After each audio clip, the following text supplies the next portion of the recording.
Buenas noches. Mi nombre es Carlos Mauricio Peñalba Salgado, con número de cuenta 2021-2006-0001. Esta noche discutiremos el caso de una mujer que tuvo un accidente de tránsito que la llevó a un coma que le duró 3 años, y luego de 3 años ella despierta y se da cuenta que está inmovilizada, que apenas puede mover sus ojos y su boca, y ella no quiere vivir de esta manera y le pide a su esposo que pida asesoría para ver si ella puede pedir muerte asistida a los juzgados, por lo que presentan el caso a los juzgados. El caso se le deniega y ella le pide a su esposo que lleve el caso a la Corte Suprema, y aquí estamos para tratar de resolver ese caso ante la Corte Suprema de Justicia. Para eso evaluaremos el caso desde dos perspectivas: desde la perspectiva del positivismo y desde la perspectiva del justnaturalismo. Desde el positivismo, basándonos en la teoría de Kelsen, es importante primero definir qué es esa teoría. Esta teoría dice que el derecho debe de aplicarse únicamente a partir de la norma positiva, es decir, que se deben de eliminar todos aquellos aspectos sociológicos, políticos, morales que pudieran intervenir en la decisión del juez. Es decir, que según Kelsen, el juez debería de contemplar únicamente la norma, y la norma como tal debería de ser suficiente para resolver los casos. ¿Por qué? Porque la norma impone una sanción a una conducta antijurídica. Entonces, bajo esta premisa, ¿cómo podríamos resolver este caso? Para eso me voy a hacer valer del Código Penal, que en el artículo 197 dice, este se refiere a la inducción y auxilio al suicidio, y dice que quien induce a otro a que se suicide debe incurrir en la pena de prisión de 3 a 6 años. Y quien mediante requerimiento inequívoco auxilia a otra persona a cometer suicidio debe incurrir en la misma pena que ya mencionamos. Entonces, bajo este artículo vemos que se dan dos posibilidades: una donde la víctima no tenía la intención de morir, y otra donde la víctima pide el auxilio a la muerte. En ambos casos, la ley dice que eso es prohibido, es ilegal y debe ser sancionado por la ley. Entonces, bajo el positivismo de Kelsen, podemos concluir de que la petición de la mujer debe ser denegada. Ella no puede ser asistida en su muerte porque es un acto antijurídico, y por lo tanto no se le debe de permitir la muerte asistida. Ahora, ¿qué diría Dworkin? Para esto, entendamos primero la teoría de Dworkin. Dworkin dice que el derecho no debería de estar limitado únicamente a las reglas, al conjunto de reglas. No podríamos decir que el derecho es solamente un conjunto de reglas o un conjunto de normas.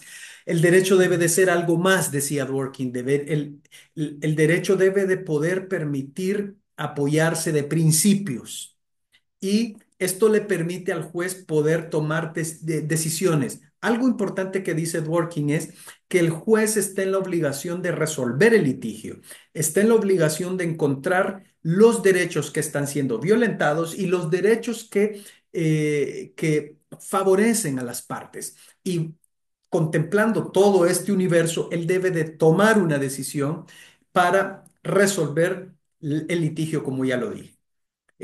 Pero también Dworkin hace un acápite muy importante que para mí es muy relevante para este caso. Y es que los casos difíciles son aquellos que no se pueden dilucidar con el ordenamiento jurídico existente.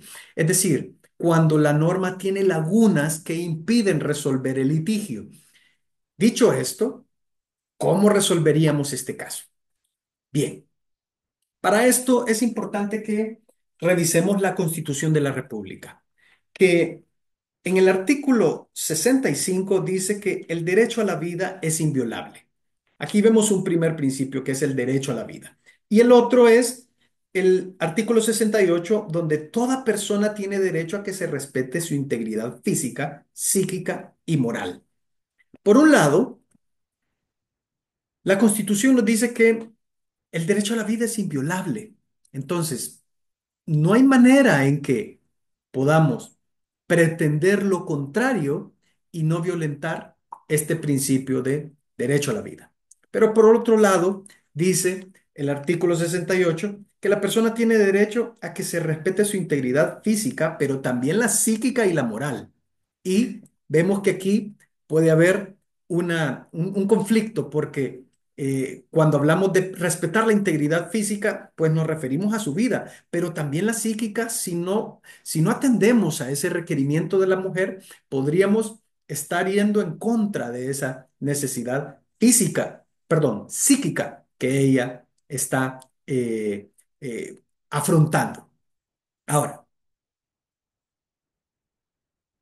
estos principios son derechos humanos constituidos y ir en contra de la vida, ir en contra de la integridad física, es ir en contra de estos principios, es ir en contra de los derechos fundamentales de las personas. Entonces, por este lado, sería muy complicado poder encontrar una solución, pero también están otra clase de principios que son los principios éticos. Estos principios éticos que le dicen que la persona debería de tener la facultad, la potestad para poder decidir ponerle fin a su dolor.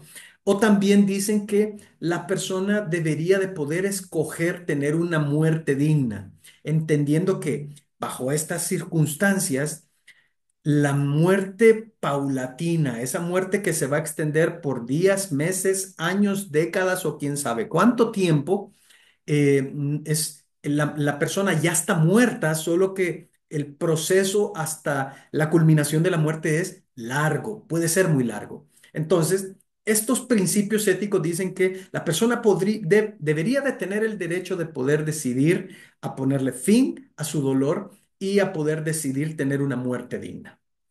¿Cómo resolvemos entonces? Personalmente, pienso que aquí el elemento crucial es cuando Dworkin dice que el caso difícil es aquel que no puede ser dilucidado por la norma, por el ordenamiento jurídico existente, cuando existe la laguna. Pero en mi opinión, no existe laguna en nuestro ordenamiento jurídico, porque por un lado, la Constitución de la República dice que el derecho a la vida es inviolable. Entonces, cualquier cosa que vaya en contra de eso es prohibido, es ilegal. Y por otro lado, el Código Penal sanciona a aquel que se atreve a ir en contra de este principio. Aquel que asiste a una persona será sancionado con prisión de 3 a 6 años, como ya lo vimos. Ya sea que aun cuando exista un acuerdo entre el paciente y el doctor o entre la persona y la otra que lo estaría asistiendo en la muerte, la ley en el Código Penal dice que eso no tiene validez, que cualquiera que asista a otro a la muerte será sancionado con prisión, pena de prisión de 3 a 6 años. Entonces, en mi opinión, aún bajo la teoría de Dworkin y habiendo valorado toda clase de principios, la resolución debería de ser la misma y es negarle a esta mujer la petición de muerte asistida, ya que no existe laguna alguna en el ordenamiento jurídico y aún habiendo valorado los principios, los derechos fundamentales, vemos que no caben, salvo por estos principios éticos pero que, vuelvo y repito, es trascendente el hecho de que no existe laguna en el ordenamiento jurídico. Así entonces, concluyo de que cualquier juez que tenga que resolver un caso como este, ya sea desde el positivismo o desde el naturalismo, la resolución debe ser la misma y es negar la muerte asistida a la mujer, tanto porque la Constitución lo prohíbe como el Código Penal lo sanciona, tanto porque los principios, los derechos fundamentales dicen que no se debe de violentar la vida de las personas y, como lo dije antes, porque no existe laguna en el ordenamiento jurídico nuestro, donde deja muy en claro que es prohibido, ilegal y es sancionado a todo aquel que asista a la muerte a otra persona. Dicho esto, doy gracias por el espacio esperando que mis opiniones hayan sido claras y así me despido. Buenas noches.